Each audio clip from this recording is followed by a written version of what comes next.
ரீசெண்டா என்னோட nail ப்ராடக்ட்ஸ்லாம் clean பண்ணும்போது இந்த ஒரு பாக்ஸ் கிடைச்சது. ஓப்பன் பண்ணி பார்த்தா ஃபுல்லா நெயில் ஆர்ட்ஸா இருக்கு. வேற ஒண்ணும் இல்ல. எல்லாமே நான் பண்ண நெயில் ஆர்ட்ஸ் தான். என்னோட கிளாஸ் கம்ப்ளீட் பண்ணதுக்கு அப்புறமா நான் நெறைய நெயில் ஆர்ட்ஸ் பிராக்டிஸ் பண்ணியிருப்பேன். எனக்கு டிராயிங் பிடிக்கும்ன்றதுக்காக நெறைய தீம் பேஸ் நெயில் ஆர்ட்ஸ்லாம் பண்ணியிருக்கேன். இவ்ளோ அழகா ஆர்ட்ஸ் பண்ணி அத அப்படியே பாக்ஸ்ல போட்டு வச்சுட்டேன். இதுல நெறைய ஆர்ட்ஸ் டேமேஜ் ஆயிருச்சு. அதுவே ஒரு மாரி கஷ்டமா இருந்துச்சு. இதுக்கப்புறம் பண்ண போற ஆர்ட்ஸ்லாம் ஸ்டோர் பண்றதுக்காக ஒரு ப்ராடக்ட் வாங்குனேன். பார்க்க நோட்புக் மாதிரி இருக்குல்ல. இந்த ஒரு ப்ராடக்ட் கூடவே நெயில் டிப்ஸும் கொடுத்துட்றாங்க.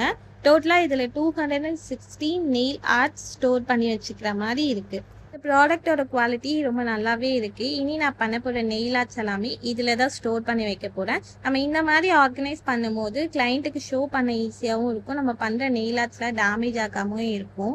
நான் பண்ண போற நெயில் ஆர்ட்ஸ்லாம் பார்க்கணும்னா மறக்காம என்னை இன்ஸ்டால ஃபாலோ பண்ணி வச்சுக்கோங்க. ஃபைனலா என்னோட ஓல்ட் நெயில் ஆர்ட்ஸ் எல்லாமே இந்த மாதிரி சிம்பிளா ஆர்கனைஸ் பண்ணிட்டேன். என்னோட ஆர்ட்ஸ்க்கு நீங்க எவ்வளோ ரேட்டிங் கொடுப்பீங்கன்னு கமெண்ட் பண்ணுங்க. See you on next video. Tata bye bye.